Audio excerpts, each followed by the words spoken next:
Welcome, everyone. We have 38 attendees, and I'm so happy that everyone is here for Tim Richards' program, Discovering a Tide Mill in Truro.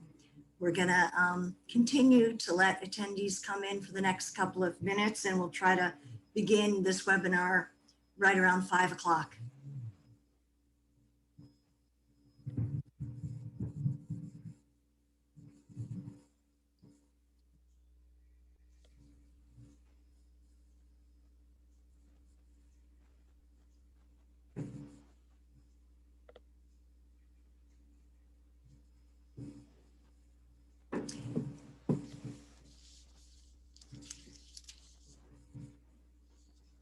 Tim, will your brother Andrew be attending? I believe so. I'm not sure if you see him there yet, but I expect that he will be. Oh, that's great. That's great. Yeah. So nice to have his artwork as part of your presentation. I feel the same way. It's great. It was really great to be able to work with him and put together these artists' creations of what this mill might have looked like. Yeah, they're really wonderful. Okay, we have 52 attendees. Oh, thank you, Kristen. Thank you. Glad to see that Andy will be coming. So it is 5 o'clock and we have 58 attendees. So we're going to get started. Welcome everyone to today's program, Discovering a Tide Mill in Truro with Tim Richards. I'm Lauren Kaufman, Director of the Highland House Museum in Truro, and I'm really happy to welcome you all here to today's program. Tim will talk for around 45 minutes today, and when he's done, we'll take all of your questions. Please feel free at any point, if a question comes to mind while Tim is talking, to type it into the Q&A feature, and we will try to get to all of them at the end. And I wanted to mention that we do not charge admission for our webinars. We do welcome donations, and you can easily do that by going to our website, which is www.trurohistoricalsociety.org. So thank you very much for your generous support. We appreciate that. Wanted to mention that we have a tremendous season planned for this summer. We are still planning to continue doing webinars. We're hoping to have a couple of in-person programs later in the season, but we are really happy that we have a fabulous schedule planned for this summer with a great concentrated focus on the history and culture of the Wampanoag people. So look to our website for all upcoming programs. And before we begin, I want to mention that we have another great program coming up next Wednesday. We're offering a webinar on gardening on the Cape with C.L. Fornari, who is a gardening expert and self-described plant geek. So that'll be next Wednesday at 5 o'clock. So for all of you avid gardeners, you don't want to miss that. So we're going to get started, and I'd like to introduce you to Tim Richards. Tim has been coming to Truro for a very long time. Since 1958. His family owned a house on North Pamet Road, and in 2017, Tim and his wife, Meg Clarke, bought a home on Mill Pond Road. And since then, Tim and Meg have spent quite a bit of time researching the Truro Tide Mill, which has resulted in today's program. Just to give you a little background about Tim, he teaches at the University of Pennsylvania and consults on business strategies for engagement with international governments. Tim retired from GE in early 2019 after working there for 23 years. And during his final 2 years at GE, Tim was responsible for all international government affairs. Sounds like a big job, Tim. Other GE leadership roles included energy policy, government affairs in the Middle East, North Africa, based in Abu Dhabi. Prior to joining GE, he spent 8 years with the Office of the U.S. Trade Representative. So he's got a really interesting, strong background. And I think you're in for a treat today. This is going to be a fantastic program. So I am going to say goodbye to you all and hand it over to Tim, and then I'll see you at the end for the questions. Lauren, thank you very much. And thank you to the Truro Historical Society for holding this webinar. I'd also like to say thank you to some of my friends at an organization called the Tide Mill Institute, who have been so supportive and who have provided so much guidance and information about tide mills, without which none of this would be possible. I'd also like to say thank you to three members of my family. First of all, my father, Noble Richards, who I believe is on today. My father and I made the first visit to the Cobb archive, which we'll talk about in a minute, and he has remained interested in the project and provided feedback on the project throughout. I'd also like to thank my brother Andrew, who is a local artist and has done the artist's conceptions that you see here on this first page, and which we'll see in a couple of other instances during the course of this presentation.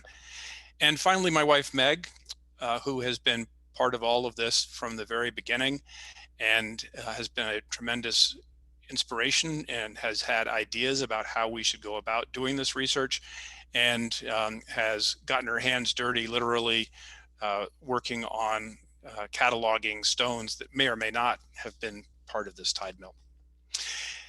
In any case, thank you all for joining. That's the most important thing. I really appreciate your taking your time to learn about this subject. This afternoon, we're going to learn about a tide mill that existed in Truro. We'll learn about what a tide mill was. We will talk about its history, some of the major events in the life of that tide mill, some of the people that were associated with the tide mill, and finally, we'll take a brief look at the end on the potential for tidal power in the future as a future zero carbon energy resource. As Lauren said, I've been coming to Truro since I was a baby, and every summer, and now more recently, more frequently than that. And I've walked and biked and driven and run on Mill Pond Road countless times, hundreds of times. But until Meg and I bought our house on Mill Pond Road, it never had occurred to me what Mill Pond Road was named after. And finally, after we did buy the house, we asked the question. It took us a while. And that's when my father and I decided we would visit the Cobb archive to learn about, was there a mill and what could be discovered about that mill.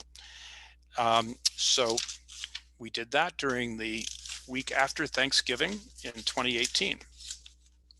And the volunteers at the Cobb archive were tremendous. We met Helen McNeil Ashton right away, and she helped to guide us to a number of resources. And right away, she helped us to find we actually found this quotation on the right side in a history of Barnstable County, but it really first was written in a history of Plymouth County by Simeon Hurd in 1884. And this sentence is really the framework for all of the research that has been done since then. So it says, in the latter part of the 18th century, a water mill for grinding was erected on the south side of the Pamet River, and in 1844, a better one was erected upon the site, which in its turn was abandoned before 1860 and taken down. We'll be looking at each of the elements of that sentence, but that sentence is critical. We also found, with the help of Helen and others, we found a number of maps that show the mill on Mill Pond. This is one from 1795.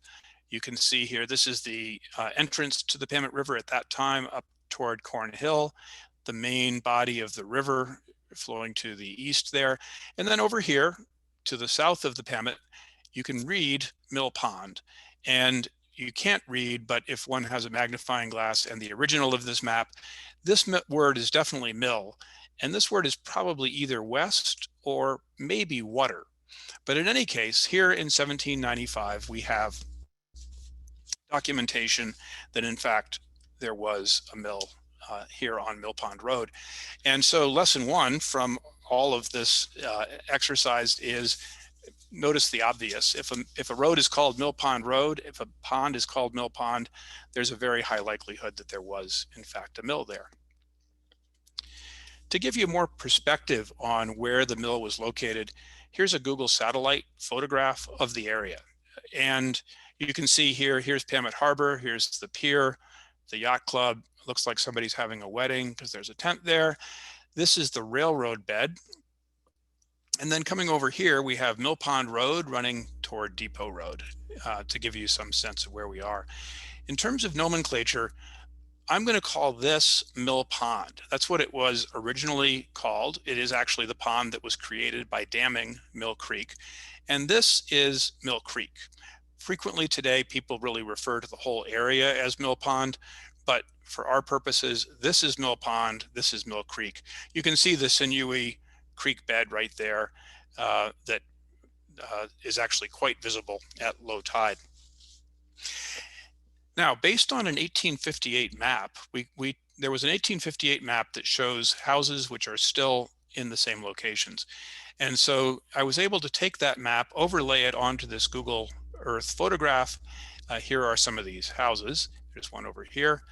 And then there was also an indication of where the mill was. And if you do that, the mill turns out to have been almost exactly where you would expect it to have been, right about where the present day culvert comes under Mill Pond Road, right in this area. It may have been a little north of that. Certainly it was on the north side of the sluiceway, but it was in this vicinity right here, right about the bend and where the culvert is on Mill Pond Road. Now, about this point, you're probably thinking this is all very interesting, but what is a tide mill? And I didn't know what a tide mill was either when I started this research. Most fundamentally, tide mills rely on the tidal range. They take the difference in the water levels at high tide versus the water levels at low tide and create a hydraulic head, which creates enough pressure to drive a mill. Usually you have tide mills in locations where there isn't enough freshwater flow to power a mill. And that is certainly the case here in Truro, where the freshwater streams, the few freshwater streams that there are, don't have the power to drive a mill. And here is the tide gauge down on the pier. We know, those of us who live in Truro or come to Truro regularly know that the tidal range in Truro is at a half moon, it's about 7.5 feet of tidal range. At a full moon or a new moon, it can be 12.5 feet or even sometimes more. And those of us who have sailed or kayaked in the Pamet River know just how powerful the tidal flows can be as we go from either low tide to high tide or high tide to low tide. Let's take a look at how a tide mill operates. This is from a brochure for the Elling Mill, which is a operating tide mill in Hampshire, England. So we're going to have a few words that are sort of British words that aren't the words we would use in the US, but the illustrations are quite helpful. The most important thing about a tide mill is to create a tide pond, or we call it the mill pond, and that's done by building a dam. So here you have a dam across what was a free-flowing tidal estuary. So there's a dam there.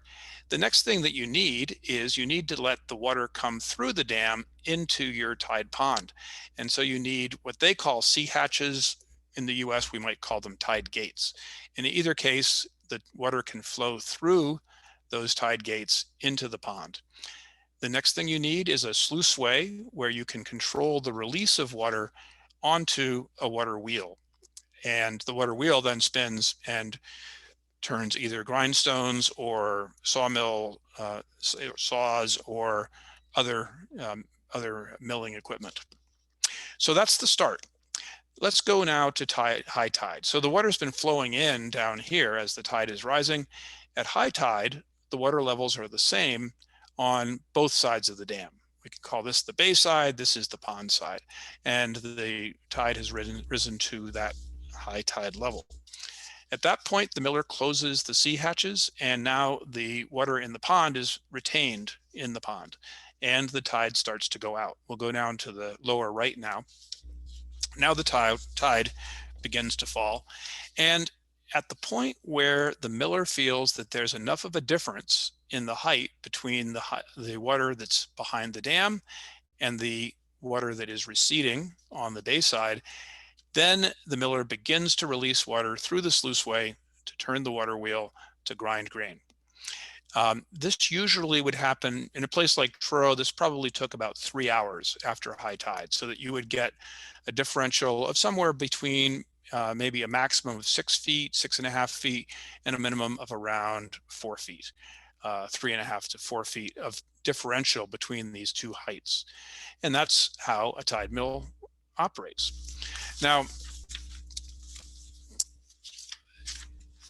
to get some idea of the force of water that could be released, here's the tide going out through the present day culvert between Mill Pond and Mill Creek.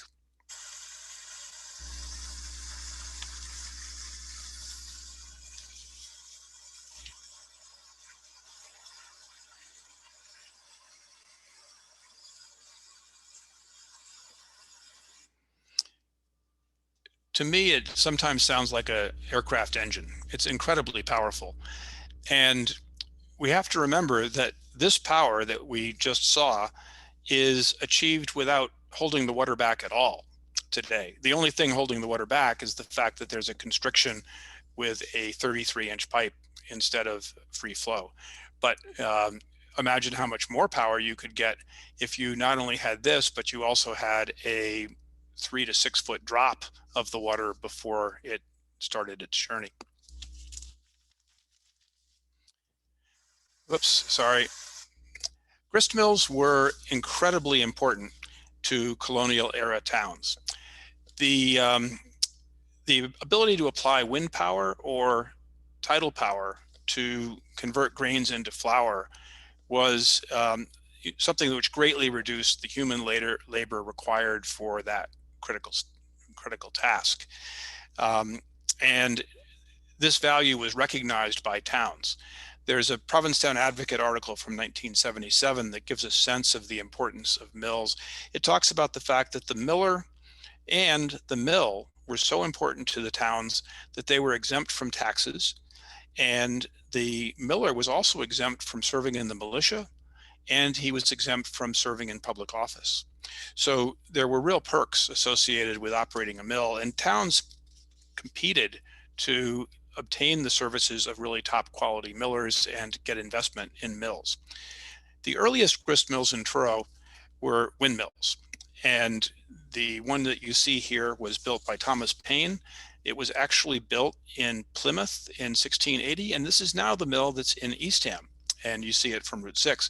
But it was in Truro from 1770 to 1793, so it was a competitor and a contemporary of the Tide Mill when the Tide Mill was first built. Even though all of the original mills in Truro were windmills, Tide Mill technology was by no means unknown. In fact, it was relatively common both back in England and in the early colonial period. This photograph, which admittedly is difficult to see because it's a 19th century photograph that was printed in a newspaper that year and is now online, but it gives you an idea. This is a tide mill that was built in Barnstable in about 1658. So 38 years after the Pilgrims have sailed into Plymouth, well, first to Provincetown, then to Plymouth, the Blish Tide Mill has been established in Barnstable. And tide mill technology was very well known in Europe. There are tide mills in France and Ireland that date to the 6th century, and there's an excavation going on in London now of what is believed to be a Roman era tide mill on the Thames. So it's a long-standing technology. It just was that it wasn't applied in Truro right away, but it was applied very widely elsewhere. In fact, there are 450 known tide mills in North America, of which 40 are in Massachusetts. And I suspect, after having looked into this a bit on the Cape, that there are actually more than 40 historical tide mills in Massachusetts. The story of the Truro Tide Mill begins before 1790, when a group of owners built a dam across Mill Creek, and they erected a mill below the dam. This is the first record that I've found of the mill. It's a deed from December 1790, through which the estate of Samuel Rich sells 1/8 of the entire mill complex to a housewright named Benjamin Hinckley.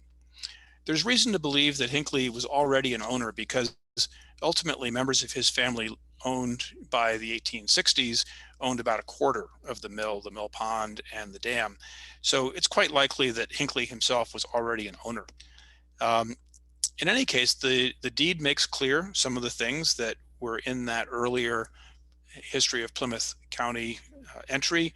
It makes clear that the mill was a water mill, and that it served as a grist mill for grinding grain. And that would have been primarily corn and rye.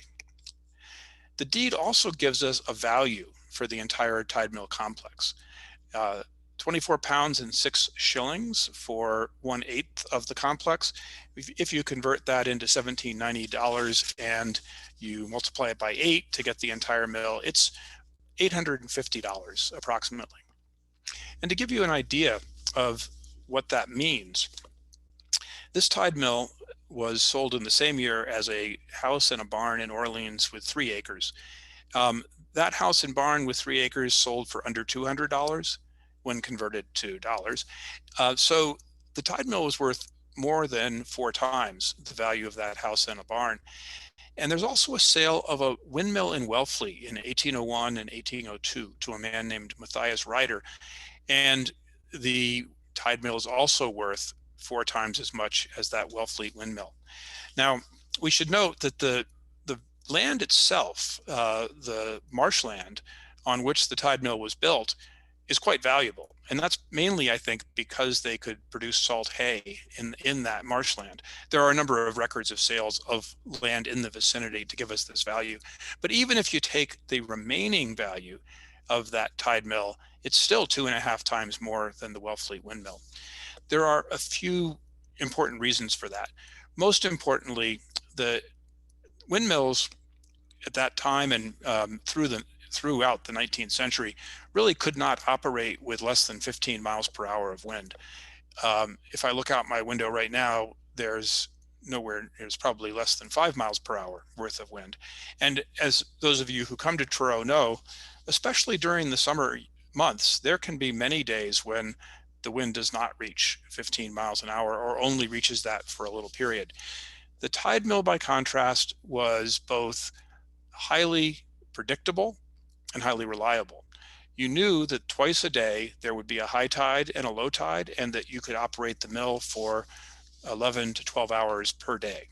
So that was of considerable value in and of itself.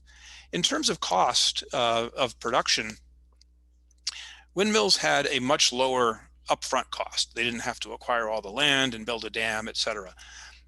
But tide mills could operate at very low costs once you had them all set up, whereas windmills required new sails and more adjustments throughout. So the tide mill had a operating cost advantage. And finally, the tide mill had a logistical advantage because it was located right on a waterway that connected quickly to the main wharfs of Pamet Harbor. So if grain were brought in, aside from the grain grown in town, when grain was brought in and sold into the town, it could be quickly transferred to the tide mill for grinding.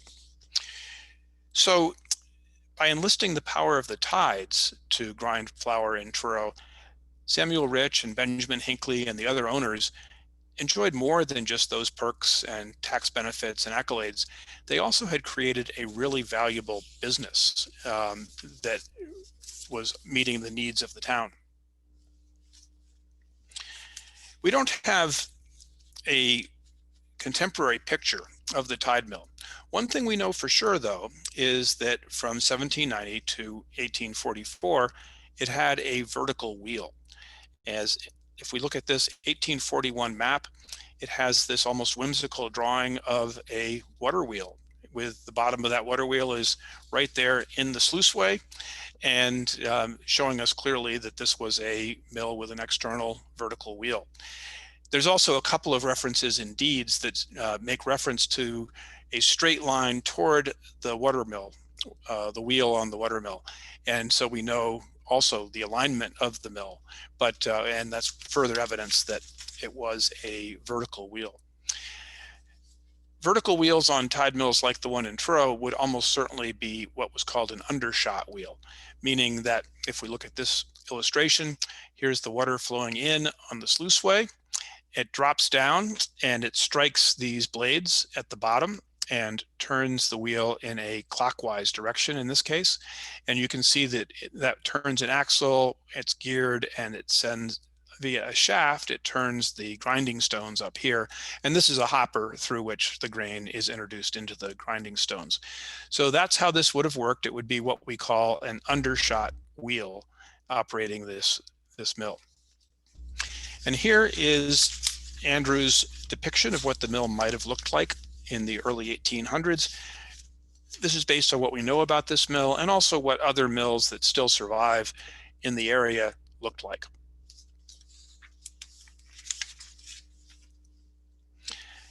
Now let's meet some of the people associated with the tide mill in the 19th century. This is a photograph of Ruth Hinckley Holsbury. She and her sister, Thankful Hinckley, were the granddaughters of that housewright, Benjamin Hinckley, who owned an eighth or a quarter of the mill back in 1790. And they basically create the continuity between Benjamin Hinckley and the owners down the road. They grew up in a house on what's now Depot Road near Holsbury Square, near where Bridge Road comes in. The family suffered more than its share of losses in the course of their lives, including the loss of Ruth and Thankful's father before Thankful was 10. And in February of 1825, when she was 18, Thankful married a promising young Truro man named Josiah Damon Atkins. Tragically, Atkins was a sailor, a fisherman probably. He was swept off of his ship off of Race Point and drowned 7 months after they were married. 2 years after Atkins' death, Thankful remarried, and she married a man named Anthony Snow Collins, who was also then listed in the census document and in the marriage documents as a mariner. And it wouldn't be surprising, given the loss of her first husband at sea, if Thankful and members of her family might have arranged for her second husband, Collins, to have a financially stable and perhaps most importantly shore-based role in the family business, which was milling. Here's a 1945 photo of the house where Thankful and Anthony Snow Collins lived on what is now Depot Road. And I'd like to talk a little bit about Anthony Snow Collins. He was clearly a miller at this mill, and we know a bit about him. He was, first of all, almost certainly not named Anthony Snow Collins when he was born. He was born in Portugal in 1806 of non-American parents. That's information from census documents. And somehow he came to Truro by the time he was in his late teens. It seems quite possible that a ship from Truro or a ship crewed by men from Truro called in a Portuguese port. It could have been the Azores or the Cape Verde Islands. And young Anthony somehow found his way aboard that vessel, and he arrived in the United States. Now, it seems that perhaps he did not enter the country with any formalities, because when he does become a US citizen through naturalization in 1847, the entry fields for port and date of entry are blank. So quite likely he did not come into the country in a normal legalized manner. We don't know exactly when Collins made the transition from seafaring to milling, but in any case, by 1835, after he and Thankful had been married for 7 years, Collins had saved enough to buy half of his mother-in-law's house for what I think was a bargain basement price of $40. He was also an important member of the community. By the 1840s, he was serving as an inspector of roads for the town of Truro, and he collected taxes on behalf of the town. This despite the fact that he was not a US citizen until 1847. He was also included by his peers in major business ventures and social clubs, such as the Elkanah Payne and Company Trading Company. By the 1850 census, and quite possibly before, but we don't have any documentation, Collins' profession was miller. And he continued to list his profession as miller in the Massachusetts census of 1855. Thankful and Anthony remained married until her death in 1881, and they continued to live on Depot Road. They had no children, but they did raise a girl named Lucy Ellen Rich, and she continued to live with them until she was married at the age of 18. There's a fascinating and somewhat mysterious story associated with Lucy Ellen Rich, which we don't have time to go into now, but which I at least am going to continue to pursue. So let's move to the second phrase of that sentence that we found in the Cobb archive that November of 2018. In 1844, a better mill was erected upon the site.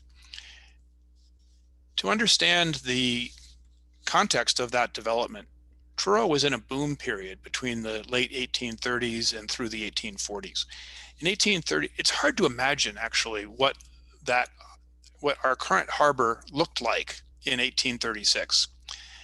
In that year, there were 63 fishing boats and 512 men operating out of Pamet Harbor. The harbor had 3 wharves crowded with stores and storage sheds and equipment for loading and unloading fish and supplies. There was a shipyard which produced 15 brigs and schooners between 1837 and 1851. And the area was surrounded with salt works, so there was additional commercial activity from the salt works. There was a sail loft, there was a blacksmith shop. 3 sailing ships a day went back and forth to Boston as packets. They would bring the fish to market and supplies back to Truro. So it was an incredibly dynamic time in the history of Truro, and not surprising that the owners of the Tide Mill might think about adding to their investment. Driven by all that activity, the town's population leapt from 1547 in 1830 to over 2,000 by 1850, a 33% increase in only 20 years. From a miller's point of view, an increase in the population meant more mouths to feed, which meant more demand for grinding flour. But it was not assured that a 50-year-old tide mill was going to have its share of that new business. In 1840, Truro continued to have 3 windmills in addition to the tide mill. And these windmills were newer windmills. The one you see here, this is an illustration from Shebna Rich's book, Landmarks and Seamarks. And this mill had blades that were about 3 feet longer than the one we saw earlier, the Thomas Paine windmill. It was a more powerful windmill, and one which could operate over a wider range of wind conditions. So the tide mill had really serious competition, and this very well may have pressured the tide mill owners to want to increase their mill's horsepower and operating hours. At the same time, some of the most important owners of the tide mill were likely faced a separate financial challenge. In 1841, in the early part of the year, Anthony Snow Collins and his brother-in-law, Ruth's husband, Henry Holsbury, and Sears Rich, all of whom were owners of the mill, all mortgaged their houses to the newly created Truro Fire and Marine Insurance Company. And these mortgages likely represented their investment in the company. As Shebna Rich records in his history, the stockholders were mostly men of small means who gave their notes for nearly the amount of their subscriptions. Notes, in this case, being the mortgages. And certainly Anthony Snow Collins would have qualified as a man of small means. So these were major investments. And those investments could not have been less fortuitously timed. Those of you who know Truro well will recall that on October 2nd, 1841, a powerful storm surprised the fishing fleet on George's Bank. This is a memorial in Snow's Cemetery in Truro to those who lost their lives in the storm. 57 men and boys from Truro, and 7 Truro vessels were lost. Claims resulting from the storm bankrupt the Truro Fire and Marine Insurance Company before its first birthday. And as Rich notes, the stockholders were obliged to pay the face of their notes without receiving a single dividend. So in the situation that Collins and Holsbury and Rich found themselves, they may very well have felt that it was even more important to secure additional returns from the Tide Mill. And 3 years later, they did proceed with the upgrade to the mill. The primary enhancement likely came in water wheel technology. By the 1830s, inventors were introducing a new generation of water wheels. Basically, these were the predecessors of modern day hydraulic turbines. One of those was known as a reaction wheel, which was patented by a man named Calvin Wing of Maine in 1831. And one of those reaction wheels was installed at the Boston City Mills, where the millers in Truro would have had very good opportunity to have either heard about it or seen it. And the key thing about these reaction wheels was that water was no longer sent down an open sluiceway to run into the wheel. It was actually directed into the wheel through a spout.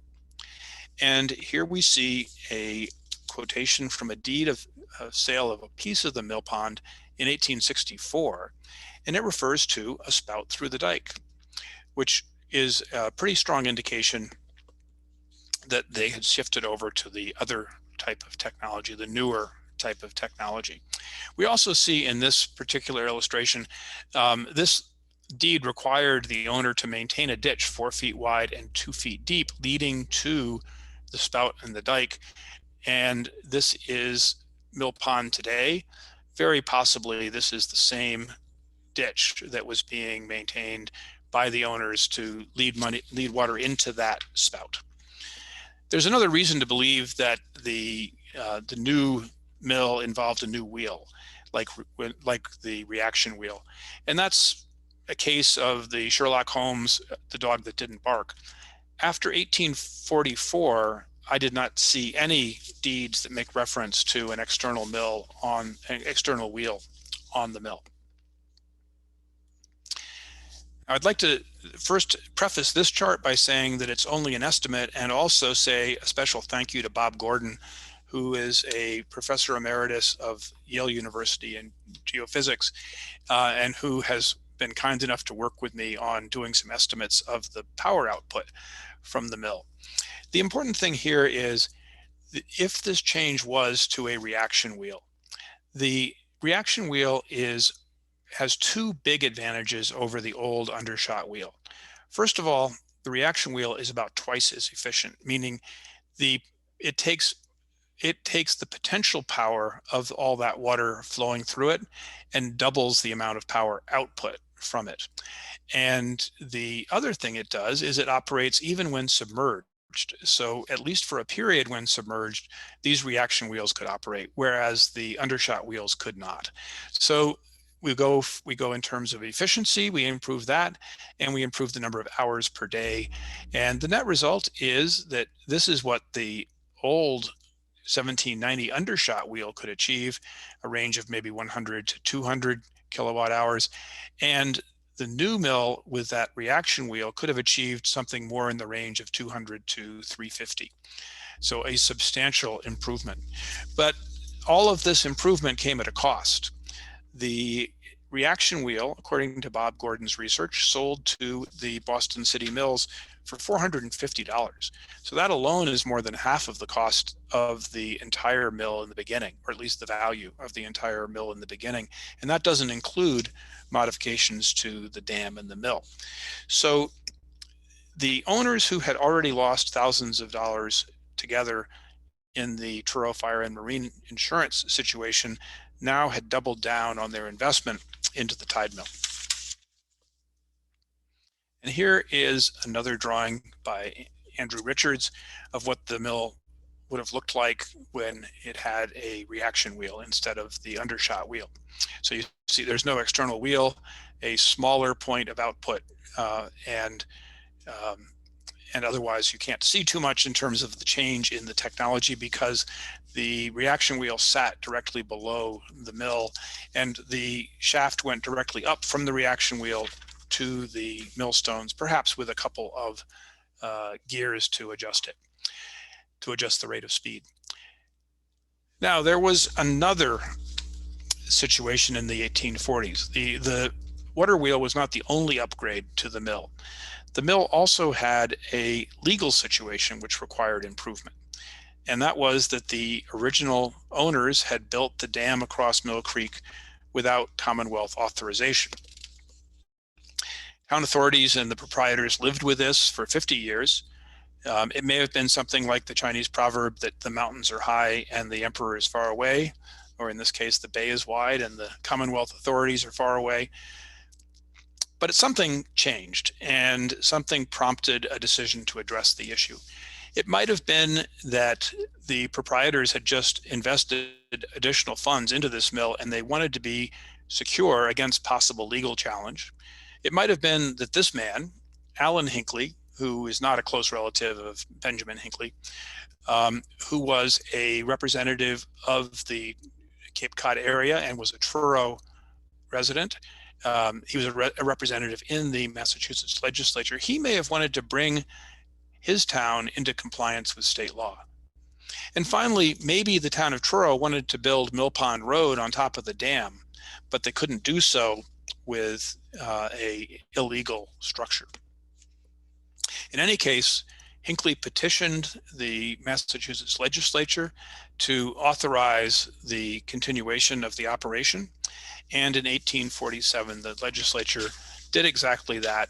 It authorized the doings of the owners in constructing and continuing the dam. So they gave prospective and retrospective authorization to the dam. This is the something we now can see about Mill Pond Road. Whether that was actually a result of the 1847 legislation or not is not clear, but it definitely occurred after the 1847 legislation. Here's an 1848 map that's primarily showing salt works, but there is no road across the dam here. But by 1858, there is. So there was, in fact, if not a cause and effect, there was a possibility that that was one of the reasons why the legislature passed that bill. It's worth noting also that Anthony Snow Collins served as a surveyor of roads. And so he might have been in a position to have put together a deal to authorize or to create the road on the pond. At some point between 1790 and 1860, the proprietors of the Tide Mill created a deed of division. And that deed of division detailed the common responsibilities of the owners. It also divided Mill Pond into 41 pie-shaped pieces. So these were literally physical lots that were bought and sold. And they represented shares in the mill, but they were also ownership of pieces of land. So it's a rather creative solution. And these lots were, if there were 8 owners in the beginning, which it appears there might have been, then these lots were now 5-to-1 splits. Plus, they added a 41st lot, which is the one that goes right down where the ditch was to the spout. So that could be almost a golden share. The ownership of the pond in 1858 or thereabouts was predominantly Anthony Snow Collins and John C. Knowles. Collins owned 8 shares, Knowles owned 7, and then there were a couple of other members of the associated members of that Hinckley clan. Isaac Tyler had married into the Hinckley clan, and Charles Gallagher married the woman who had lived with Anthony Snow Collins and Thankful Collins, Lucy Ellen Rich. So they might have gotten their shares as wedding presents or something along those lines. In any case, the number one shareholder was Anthony Snow Collins. Unfortunately for Collins and Knowles and their partners, the optimism of the early 1840s soon came up against a new reality. There were two irresistible and irreversible forces at work that would have ultimately spelled the end of Truro Tide Mills and the windmills. The first was geological, and that was that the Pamet Harbor was shoaling. And despite several efforts to maintain a navigable channel, the shoaling continued. And from 63 vessels in 1836, the number of vessels operating out of Truro slipped to 49 by 1855, and then sunk to only 10 by 1865. Most of those fishermen moved to Provincetown. And until a new industry could replace fishing, the town of Truro was on an inevitable path of shrinking population, which is not good if you're a miller. Between 1850 and 1860, the population fell back to 1830 levels, and the population continued to decline all the way into the 20th century. The second major force at work was the steam engine. Coal-fired steam engines, coal-fired steam mills were producing grain on the were grinding grain on the mainland. They could produce 10 to 12 times as much flour per day as a tide mill, and they could do it at a lower cost. And not only that, but the steam engine could be used to power steam ships and ultimately to power locomotives, which could transport that ground grain. So faced with this situation, with a shrinking population and competition from the mainland, the Truro Tide Mill went out of business. In the 1860 census, Collins' profession is no longer listed as miller. It's now listed as seaman. And by the mid-1860, John C. Knowles, Collins' primary partner in the mill, was selling his shares. In 1864, his deed of sale to a guy named George Kelly requires continued care of the dam and the ditch, suggesting that perhaps the mill was able to continue operating at that point, even if not full-time. But by 1867, one of Knowles' deeds in a sale to Henry Holsbury describes the pond as the former mill pond. So it was definitely out of business by 1867. Just quickly, these are the graves of Anthony Snow Collins over here, Thankful Collins, and Lucy Ellen Rich, who's buried with them. Collins' grave is very interesting because the inscription on it shows that although he was an active member of the community in many ways, he either himself or those who wrote his inscription still regarded him as a foreigner, because it says, "Asleep in Jesus, far from thee, thy kindred and their graves may be." So it's talking about his kindred in Portugal, presumably being a long way from him. These graves are in Snow's cemetery.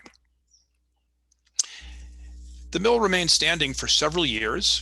Deeds from 1874 and 1878 reference it, and it must have been dismantled between 1878 and 1884 when that history of Plymouth County was written. The millstones remained in place until around 1920, and here's a picture from the reading room at the Highland House. It's from a Snow family history. This is Charles W. Snow, then a inspector of roads of Truro, moving the millstones away from Mill Pond Road. And where did they go? We don't know where one of them is, but we do know where the other one is. This is the tombstone of Charles W. Snow and his wife Abby and their daughter Anna, also in Snow's cemetery. You can see the scythe pattern of it. The millstone's about 5 feet in diameter. It's a very large stone, which again, go back to how much power is required to turn that stone. We don't know what became of the mill building. There's an intriguing item in a 1900 article in the Barnstable Patriot, which refers to a Warren W. Small of North Truro having purchased the watermill of William T. Atkins, which is to be erected in Truro on his property, that is Small's property.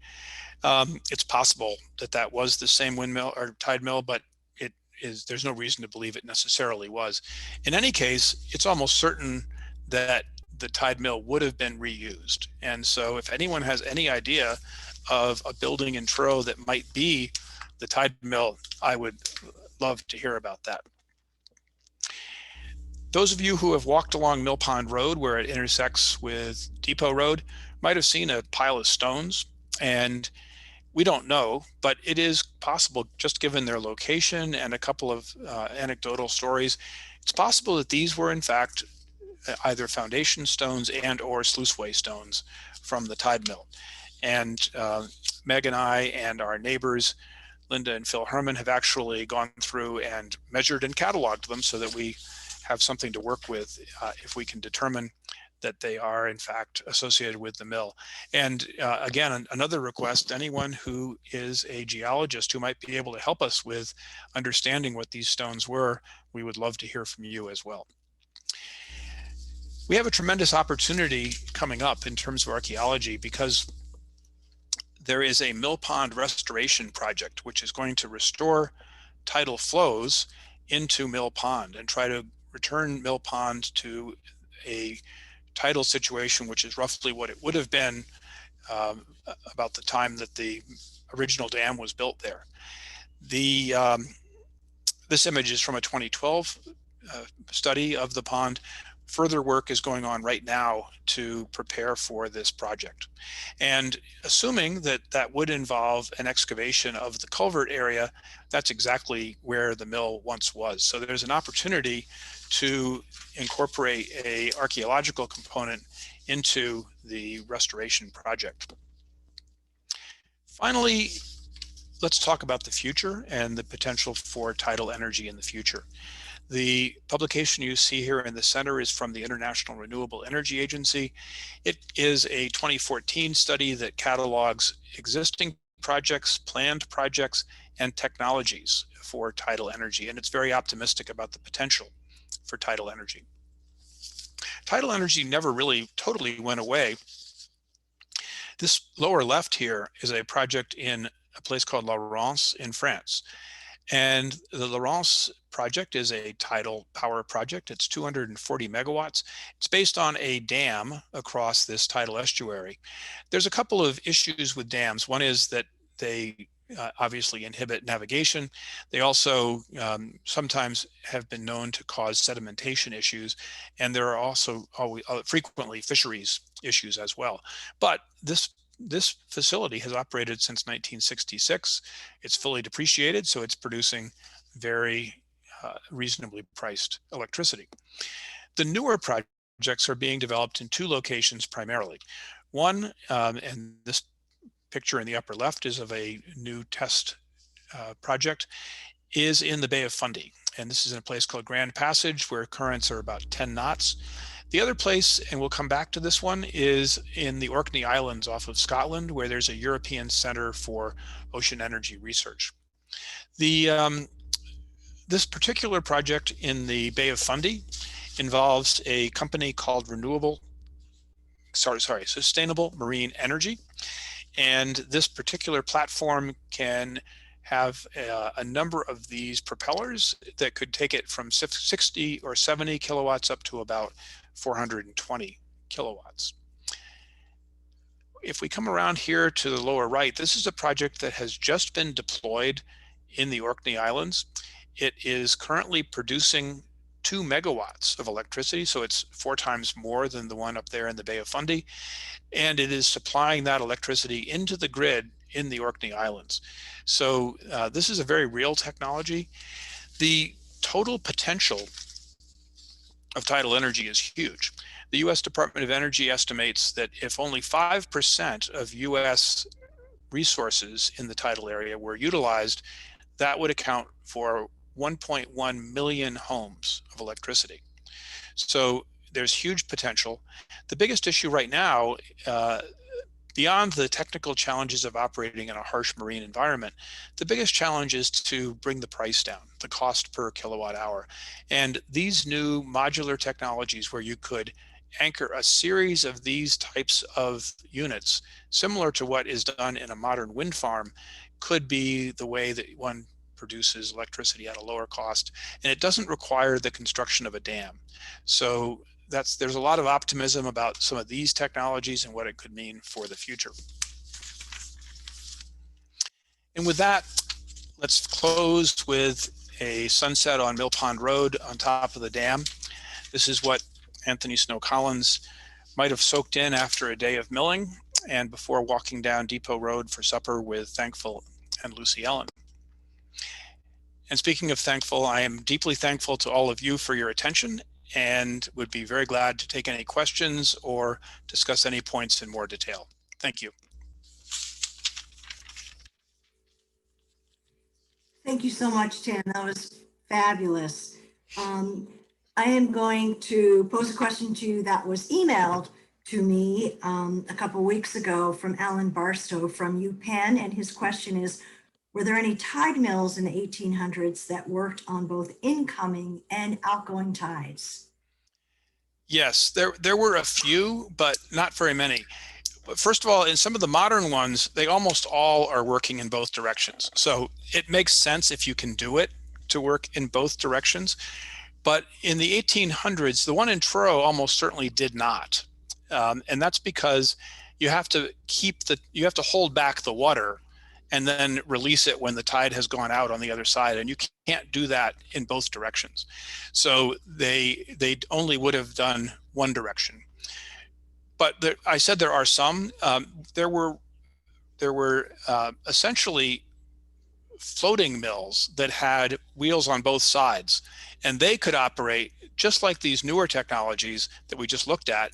They could operate with tides going in both directions. So you could imagine anchoring one of those at the mouth of the Pamet River and having it operate both on incoming and outgoing tides. But it didn't happen very often.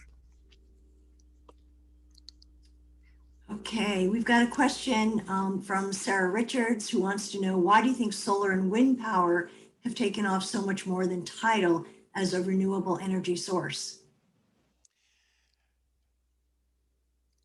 Good question, because obviously tidal power has been known just as long as wind power.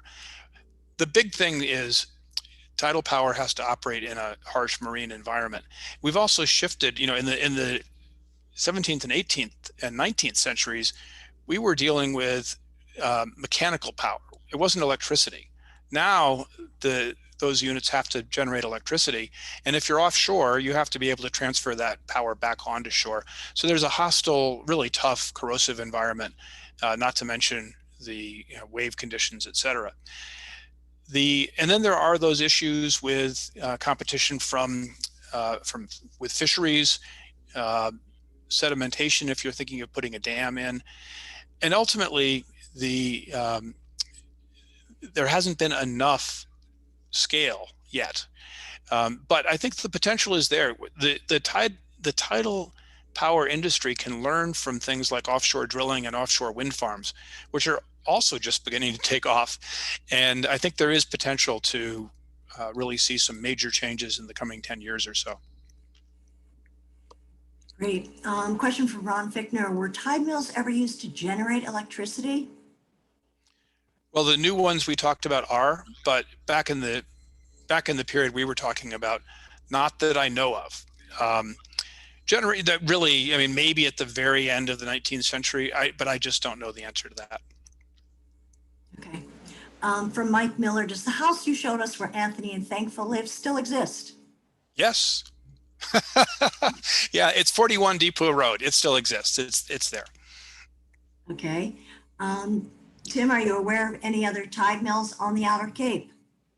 Good question. Yes. I haven't had a chance to research very many of them, or I've had no chance to research any of them at a level like this. There's a woman who's blogging in Wellfleet who has a posting about a tide mill that was on Logie Bay, which is kind of behind Lieutenant Island. It's pretty well documented. There was definitely another one on Blackfish Creek near the head of Blackfish Creek, and there was one on the Herring River where Mill Creek goes into the Herring River. The Mill Creek is flowing kind of through the golf course at Chequesset, and at the head of that was a tide mill, and that's just Wellfleet. There's a lot more. Great. From Helen McNeil Ashton, congratulations, Tim, on your original presentation. Helen says this is just how the resources of the Cobb Archive should be used. And Yay. she's got Thank a you. got a couple questions for you. How early have you established Thomas Paine operating a mill? And how does water flow in a reaction wheel? So the Thomas Paine question, it's real. Most of what I know about this actually comes from the Eastham Historical Society, who has the history of that mill, and so I don't have anything beyond that. And the unfortunate thing about reaction wheels is we haven't been able to find a good illustration of one. So there are technical descriptions, which I won't even attempt to go into. The simplest way to think about it, the thing that I can actually relate to is a reaction wheel worked kind of like the way one of those rotating garden sprinkler systems work. The ones that spin around, they spurt the water out and spin around. That's essentially what it worked, except that the wheel was enclosed between two pieces of steel, probably circular pieces of steel, and then the water squirted in and it came out through those jets, and that's what caused it to spin. But unfortunately, we don't have a picture of one. If anyone has a picture of a reaction wheel, Bob Gordon and I would love to see it, and we would be happy to study it closely. Okay, from Mike Miller, can you tell us anything more about what happened to all those industrial buildings at the harbor during its heyday? Well, that's not really the primary thing I've focused on. You mean, so where are they now? You know, if you look at a few spots around the harbor, you do see a lot of wooden piers. And this is just completely speculation, but some of those were the railroad bridge. But aside from that, there seem to be a few places where there are older piers that were probably associated with some of those buildings and some of those wharves. But Mike, I really don't know, and haven't tried to get into that much yet. I'll tell you right over on Eagle's Neck, right at the end of it, there are definitely there's definitely wooden structures embedded in the mud. Okay, question from Bill Card. What was the relative timing of the railroad across the estuary, and could that have reduced the flow through the tide mill? The railroad came in after the tide mill had already gone out of business. So when the railroad came in 1772, they installed a culvert at the railroad bed, and the culvert was a one-way culvert, sort of like what has been there for the Pamet River at Route 6. So water could flow out from the Mill Pond, Mill Creek side, but no salt water could come in. So that was a huge change in the ecology of Mill Creek and Mill Pond. But anyway, it occurred after the mill had already gone out of business. Okay, I'm just scrolling down to see if I've missed any. John Young said railroad 1872, not 1772, right? Did I say 17? 1872. Okay, and there's a comment from Beth Chapman that there are photos of Pamet Harbor before the advent of the railroad around 1875 that show a very different configuration of the harbor than what we see today. Yeah. I've looked at a couple of those photographs. Of course, by 1875, things were on the downside for the harbor, but still there was, I know the wharf continued the Union Wharf, which was one of the three major wharfs, continued to operate for quite a few years, probably up to the period just referenced. Another question came in from Robert Ross. Was there an industry to manufacture the millstones? And if you have the answer, where was that industry headquartered? Right. So there were, obviously there's no, these were granite millstones. So there wasn't any granite to speak of, or at least not any substantial quantities in the area here in Truro. we don't really know for sure, but when we've looked into it, one quarry that has granite that is quite similar to the one in Snow's Cemetery is at Cape Nettig. And so it's possible that this is granite from that quarry. We really haven't looked into it in a lot of detail, but it seems to be the most likely. And some of the mills, especially in the early days, imported their millstones from France. The highest quality millstones were actually imported from France. Not all mills could afford that, but if you could afford it, it was the luxury standard. Tim, a couple of people have asked if they have follow-up questions, how they might get in touch with you.